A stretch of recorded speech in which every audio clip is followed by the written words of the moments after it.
কাফেররা, মুশরিকরা, খ্রিস্টানরা তারাও কিন্তু এখন আর কোরআন নিয়ে করে না। তারা এটি জানেন তো, আমরা বলছি আগেও, আমরা খালাকায় বলছি যে তারা 200 বছর ধরে মুসলমানদেরকে খ্রিস্টান বানাতে চায়, ফেল যখন করলো তখন তারা ঠিক করলো যে কোরআন নিয়ে বা এইসব নিয়ে করে কোনো লাভ নাই। যেটা তারা বাইর করলো, 2টা সফট টার্গেট বাইর করলো আমাদেরকে কাফের বা মুশরিক বা খ্রিস্টান বানানোর। তো ইসলামের সফট টার্গেট তারা বাইর করছে 2টা। একটা হচ্ছে আমাদের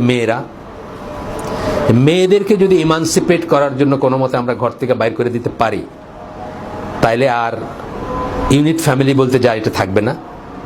আর ফ্যামিলি না থাকলে আপনি ইসলাম প্র্যাকটিস করবেন কোথায়? আপনার ফ্যামিলি নেই, নো ইসলাম। ফ্যামিলি খালি মেয়েদেরকে যদি ফ্যামিলি বিমুখ করতে পারেন, সন্তান বিমুখ করতে পারেন, সংসার বিমুখ করতে পারেন, আর ইসলামের কোনো দরকার নেই। যখন ঢাকা শহরে প্রথম গার্মেন্টস খুলতে শুরু করলো, আমার এক দিনী ভাই আছে তবলিগের, তো তারে আমি খুব বলতেছিলাম যে যাক আমাদের দেশটা কর্মঠ একটা দেশ হবে, মানে কর্মশক্তির ডবল কাজ করবে এখন। আগে শুধু ছেলেরা করতো, এখন মেয়েরা করতো, কত ইকোনমিক ইমানসিপেশন হবে, কত হবে। তো সে দেখে মুছে মুছে হাসতেছে। তারপর আমার বললে যে ভাই এটা ডিপেন্ড করে নিয়তটা কি এটার উপরে।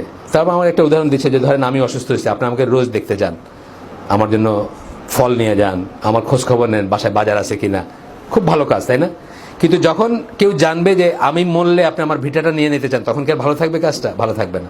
এই সমস্ত কাজ যে গার্মেন্টসের অ্যাপারেন্টলি দেখতেছেন যে এত টাকা পয়সার ফ্লো হবে, পেছনের এটা কি, এটা যদি নিয়তটা যদি ঠিক না থাকে তাহলে এটা কোনো মহৎ কাজ না। বাংলাদেশের একটা গ্রামে আজ থেকে 30-40 বছর আগে একটা পিতৃ পরিচয়বিহীন সন্তানকে রেজ করা অকল্পনীয় ব্যাপার ছিল। এই গার্মেন্টসের মেয়েগুলা by the virtue of being employed এখন আর বিয়ে শাদী করতে চায় না। আমি অন্তত 1-2জন কেস জানি যে আমার গার্মেন্টসের মালিক যারা ভাইরা আছেন তারা বলছেন, একজন বলছেন তার সোয়েটার অপারেটর আছে, তার 29,000 টাকা স্যালারি ছিল তখন, যখন বলছেন সে বড় জোরে একটা বাসের কন্ডাক্টরকে বিয়ে করতে পারবে, মানে তার লেভেলে আর কি। সে চিন্তা করতেছে ওই তো আমি খাওয়ামো, ওই বাসের কন্ডাক্টর বাদাইম্মা হবে, বান্ডুলা হবে, ড্রাগ এডিক্ট হবে, অথবা ইয়াবা টানবে, তার চেয়ে বিয়ে করার দরকার কি? আজ এ কালকে বি, পরশু সির সাথে থাকলেই তো হয়, বুঝছেন না?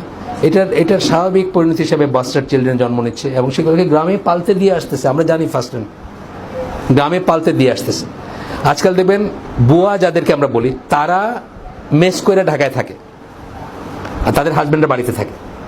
মানে এই যে অ্যাপারেন্ট কয়টা পয়সার কথা চিন্তা করে আমরা যে আমাদের সমস্ত সমাজটাকে চিরতরে নষ্ট করে দিচ্ছি, এটা আমাদের মাথায় কিন্তু আসে নাই। আরেকটা ঘটনা আমি পড়ছি কোথাও ব্লগে বা কোথাও, 2জন রাজমিস্ত্রি, তারা 2জন গার্মেন্টসের ইসের সাথে লিভ টুগেদার করে। এটা জাস্ট একটা কনভিনিয়েন্সের রিলেশন। কনভিনিয়েন্সের রিলেশন কি? ওদের রান্নার মানুষের দরকার হয় আর এদের বাজার করে দেওয়ার মানুষের দরকার হয়। সো তারা একটা অ্যারেঞ্জমেন্টে আসছে যে আমরা একসাথে থাকবো, বুঝছেন তো, হাজব্যান্ড ওয়াইফের মধ্যে থাকবো, but we are not husband wife's. এবং আমরা কি করব, একটা কনভিনিয়েন্সের জন্য থাকবো। এইটা কিন্তু এখন আর না, গল্প না, এটা কিন্তু রিয়েলিটি। আপনারা যত তাড়াতাড়ি এটা বোঝেন তত লাভ। এই যে রিয়েলিটি, এই রিয়েলিটির ভিতরে কোনদিন ইসলাম ফ্লারিশ করবে? ইসলামকে আপনি প্রতিষ্ঠিত করবেন কোথায়? করবেন আপনি? আপনার প্রথম হচ্ছে যে আপনি ফ্যামিলিতে অ্যাপ্লাই করবেন।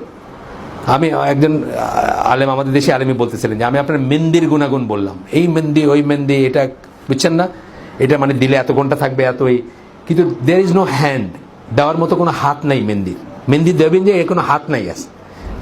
আপনাকে বোঝাতে পারবো what mehndi is all about? বোঝাতে পারবো না। তো আপনি ইসলামের এত মাহাত্ম্য বললেন, আপনার এটার প্র্যাকটিসিং ফিল্ডটা শুরুই হচ্ছে ফ্যামিলিতে। একটা ফ্যামিলি যদি থাকে তাহলে সারা দুনিয়া কাফের হয়ে গেল, আপনি ইসলাম মানে কি বলে অ্যাপ্লাই করার একটা জায়গা থাকলো। কিন্তু আপনার ফ্যামিলি না থাকলে আপনি কী দিয়ে করবেন? আপনি দেখেন এখন বিয়ের রেট কত কমে গেছে।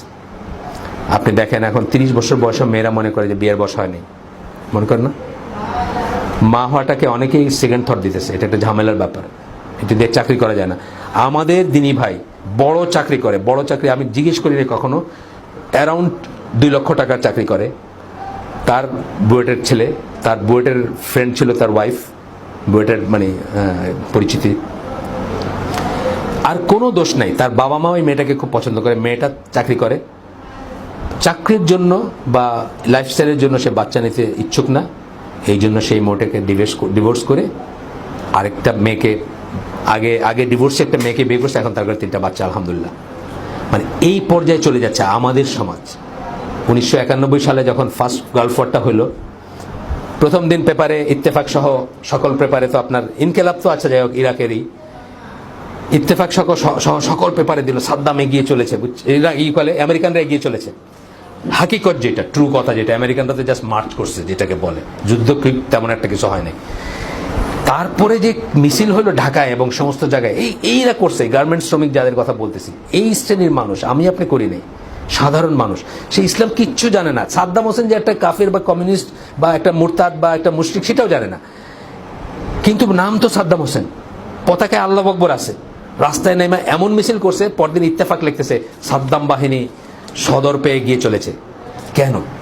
ইসলামের একটা ফিলিং ছিল তাদের ভিতরে। আজকে দেখেন সেই ক্লাসটা যাদের কথা বলতেছে, যাদেরকে গণসাধারণ, তাদের এটা কিন্তু লুজ হয়ে যাচ্ছে, কারণ তাদের ফ্যামিলিটা ভেঙে গেছে, তাদের ভিতরে আর পরিবার নাই। পরিবার যখন থাকবে না তখন আর কিছুই থাকবে না। আপনি ইংল্যান্ডে দেখে দেন, জার্মানি দেখে দেখেন, সারা দুনিয়ার দিকে দেখেন, পরিবার নাই তো কিছুই নেই।